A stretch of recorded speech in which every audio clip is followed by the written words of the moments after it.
Ladies and gentlemen, welcome back to Wrestling Discussions. On today's episode, I'm going to be discussing tonight's Monday Night Raw, giving a little predictions, not necessarily on matches, because unfortunately, the match card that was released, to my knowledge anyways, does not have any set matches on it, more so just events that will be happening, segments that we might be seeing, and so I will give predictions on those segments, and tomorrow I will go over the results in tomorrow's episode. I'm also going to be discussing a little bit more on Vince McMahon. I believe it was 2 episodes again. It was 2 episodes ago. I talked about Vince McMahon possibly returning to WWE. Well, possibly is no longer in that situation. He is officially back, and it sounds like he wants to sell the company. There are 3 potential buyers, from what I've heard. One of my friends, one of my buddies, who is in the wrestling world. Not in the wrestling world, but knows a lot about the wrestling world, has given me some information, and I'm going to go over that tonight. As well as one final thing, and I will be talking just a tad bit on the idea. I'm going to be talking a little bit about on the idea of Brock Lesnar coming back at the Royal Rumble. So that's what you're going to see in today's episode. So make sure to stay tuned throughout the entire video to hear on all of that. So let's start with Monday Night Raw. So obviously last week we saw a lot involving Alexa Bliss and Bianca Belair. And tonight, it seems like we're going to hear from Alexa Bliss. We're going to hear a little bit more on her actions and what's next for her. Because it sounds to me like Alexa Bliss is not done with Bianca Belair. And on top of that, it sounds like Alexa Bliss, in her mind, has Bianca Belair exactly where she wants her and knows what it is she has to do next to take the title away from Bianca Belair. Now, Bianca Belair has already said she does not think that there is any friendship between her and Alexa Bliss anymore. That friendship is dead and gone. And Bianca Belair, especially after last Monday, I think it's safe to say that Bianca Belair is going to do her absolute best to get punishment on Alexa Bliss. Now, personally, I think this segment could lead to a few things. I think this segment could lead to a Royal Rumble match where we will see the Royal Women's title be defended between Bianca Belair and Alexa Bliss at the Royal Rumble. I think this could also lead to a little bit more with the Bray Wyatt issue, in the sense that I think we could see Bray Wyatt come, not Bray Wyatt himself, but I think we could see some of the followers or another message get sent over to Alexa Bliss tonight, and we could see another Alexa Bliss transformation in a way. I think all of that is very possible, very likely even, if you look at what we've been seeing lately with that of Alexa Bliss. Now, I've also heard we're going to be hearing about what's next for Austin Theory with the U.S. belt, and this could be a number of things. We've been hearing that Bobby Lashley is reinstated. We've been hearing that there's been potential, especially after MVP wanted to talk to Adam Pearce, there's supposed potential to get the Hurt Business back together, which I'm not super strong on. However, I do think that we will see something between MVP and Bobby Lashley, potentially. Although I love Bobby Lashley as a single star. I love his position right now as a single star. There is very much potential, though, for him to come back and fight Austin Theory one-on-one. There's also a lot of potential. Maybe see Ali get thrown into the mix, Dolph Ziggler get thrown into the mix. Both of those guys potentially really want the U.S. belt. Both of those guys, in my opinion, are up next, considering considering what we saw a few weeks ago when Theory tried defending his title against Ali, but instead Dolph Ziggler got involved. I think either or would be very interesting, and I think Dolph Ziggler and Ali, I would like to see a little triple threat match maybe for the U.S. belt. I don't think the belt will be defended tonight per se, but I would love to see Austin Theory have some sort of match declared at some point. Some sort of like tonight. I would love to see a challenger come out, maybe a new return even. I don't know. Maybe someone else come in to the mix. Maybe Johnny Gargano. Maybe Dexter Lumis. Now this is just spitballing, but it would all be interesting. I think just about anyone at this point against Theory would be entertaining, because after his match with Seth Rollins, I think it's safe to say this dude is gonna be on top of the mountain for a while. I don't want to see Theory lose that belt for quite some time, but I am 100% excited for his next opponent, because I think it's going to be a great headline, and I think he could very well put over his next opponent if it's someone such as Dolph Ziggler or Ali. I think he could do a lot of wondrous ideas with that. Take that to the next level. I think 100%. Now that's really all I have in terms of Monday Night Raw. I will say that, in my personal opinion, there is a very high potential for another Bloodline takeover. Now, I don't know. Now, 3 strikes, you're out. So I don't know what this could mean if there is a third takeover. I think this could mean Adam Pearce starts to heavily get involved, and we see a number of different things going on. I don't know. Now, while I'm on the topic of Adam Pearce, and while I'm on the topic of where Triple H might take this direction, I'm going to jump into our next topic of the evening, which is the return of Vince McMahon. Now, I said this 2 weeks ago, not 2 weeks ago, sorry, I said this 2 episodes ago, where I had mentioned the idea of a possible Vince McMahon return. Well, that idea is no longer a possibility. It is official. Vince McMahon has come back. Now, from what I've heard, not only has he come back, but his return to WWE has led to one of the board members of WWE to leave. And it just so happens that this board member was looking in on some allegations of Vince McMahon that didn't have to do with the sexual assault allegations or the money that he was giving to women wrestlers for sexual favors. It had nothing to do with any of those allegations. Instead, it had to do, as far as I'm aware, it had to do with allegations regarding some money that Vince McMahon was, I don't know if he was hiding it from the board or what it was, but it had to do with some, it had to do with some other things Vince McMahon was doing behind the board's back, as far as I am aware. And unfortunately, that board member that was investigating that left due to the return of Vince McMahon, and so it seems like Vince is 100% here to stay. And what's even worse is, well, maybe not worse, depending on who he ends up selling it to in the long run, this could be a bit of a benefit for WWE. Vince McMahon, from what I'm hearing, is planning on selling the company. Now, I was talking to someone earlier today, and he was giving me some information. He was giving me some information on who might be potentially buying it, and from what I've heard, there are so far 3 potential buyers, one of which being Disney. And I'm going to go through each of these buyers and give my opinion on them. Now, Disney, obviously I don't want to buy WWE. What would Disney even do with a wrestling company? Disney, first of all, would make it way too PG. And they just got their TV-14 rating back on Monday Night Raw. I don't want that to be taken away yet. I don't want Disney to buy it. I think Disney has the most money, and I think Vince McMahon knows that, and I think Vince McMahon is very likely to sell to Disney of all places. But I 100% do not want him to sell to Disney. Now, Comcast is another one. And Comcast, I'm a little more okay with, because Comcast, I think, could do well with WWE. I think Comcast owning WWE, I don't know what Comcast would even do with WWE other than just put it on channels and let the creators do their work. Now, there is one more company that I'm honestly okay with. Some people aren't, but I'm honestly okay with. The Saudi government is a potential buyer for the WWE. Now, let me tell you why I'm okay with this. We saw what was a great pay-per-view at Crown Jewel, which was back in November. And I think everyone can agree that WWE, like Triple H as head creative, and Saudi Arabia works very well together. And I think if Vince decides to stand down again, I think it would be a great way.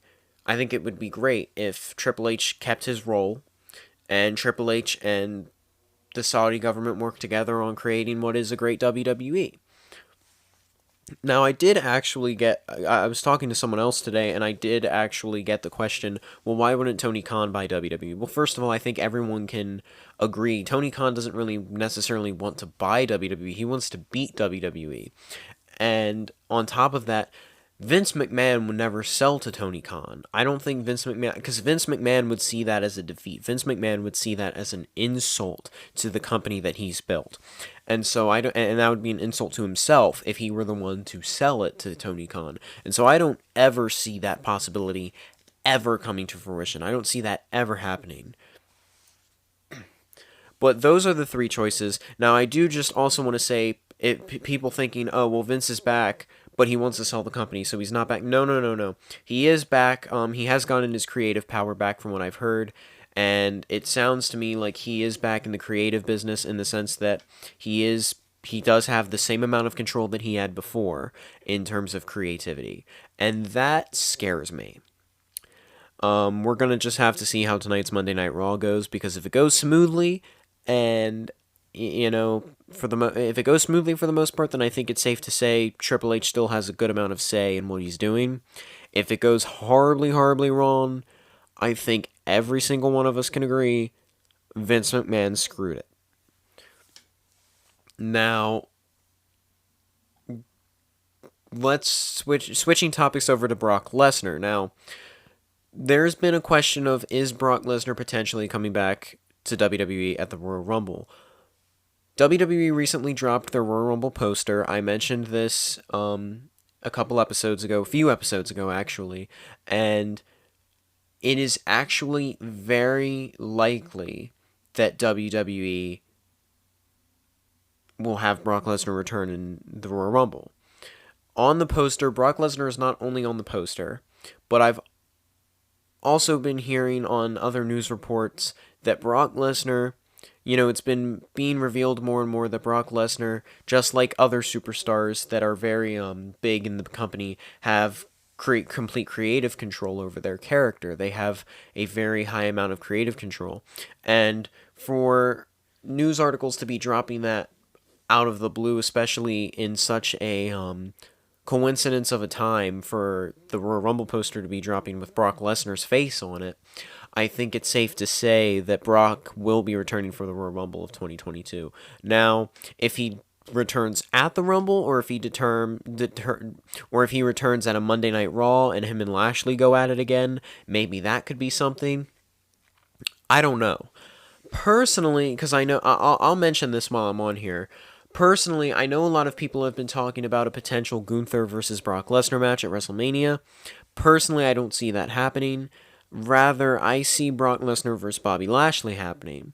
Because could you imagine if Brock Lesnar not only comes back at the Royal Rumble, but then eliminates Bobby Lashley from the Royal Rumble?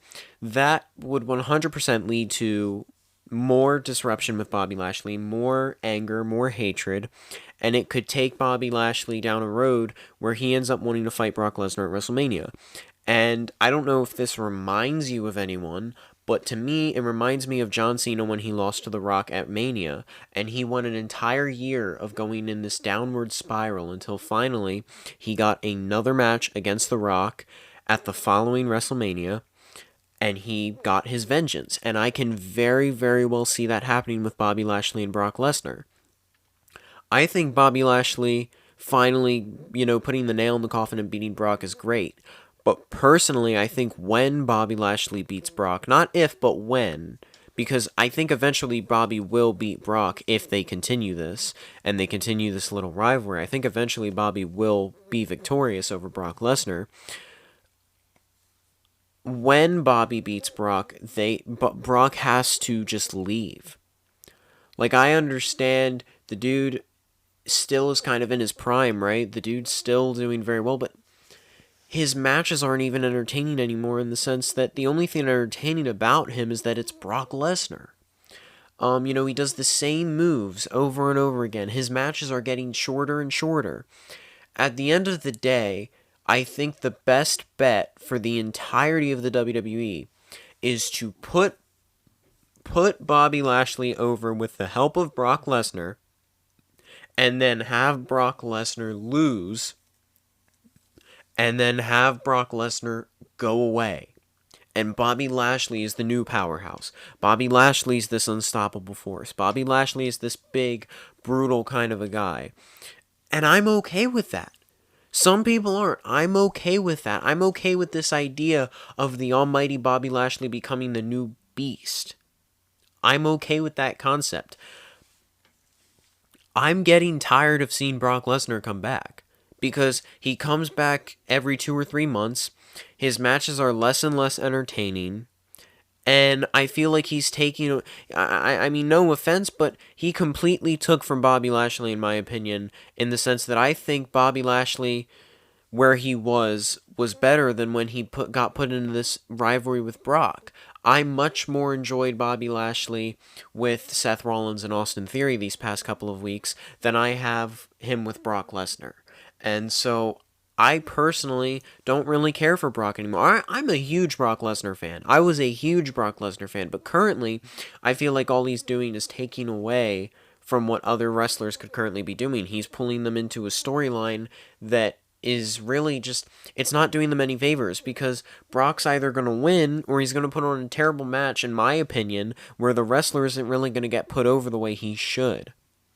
And I just feel like in the long run, Brock is not going to benefit the other wrestlers, and instead he's going to start to cause issues for the other wrestlers storyline wise, and going into for them to have new progressing storylines throughout their continued careers. Now I am going to mention one last thing. In yesterday's episode, someone commented when I was discussing who I think should beat Roman Reigns for the titles. Someone commented they think Randy Orton should beat Roman. I don't disagree with that. I don't disagree with that at all. I think that is an interesting concept.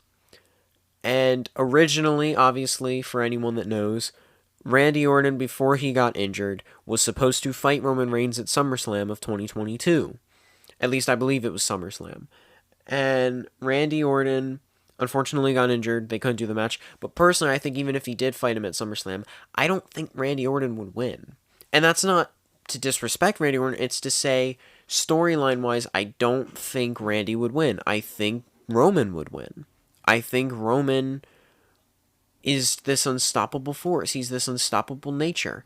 And I think as long as Randy has this friendship with Riddle, I don't see him having any singles career whatsoever. I see him being solely focused on that of tag team wrestling.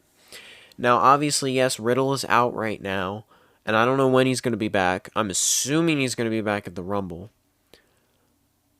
But currently, we also have Randy who's out.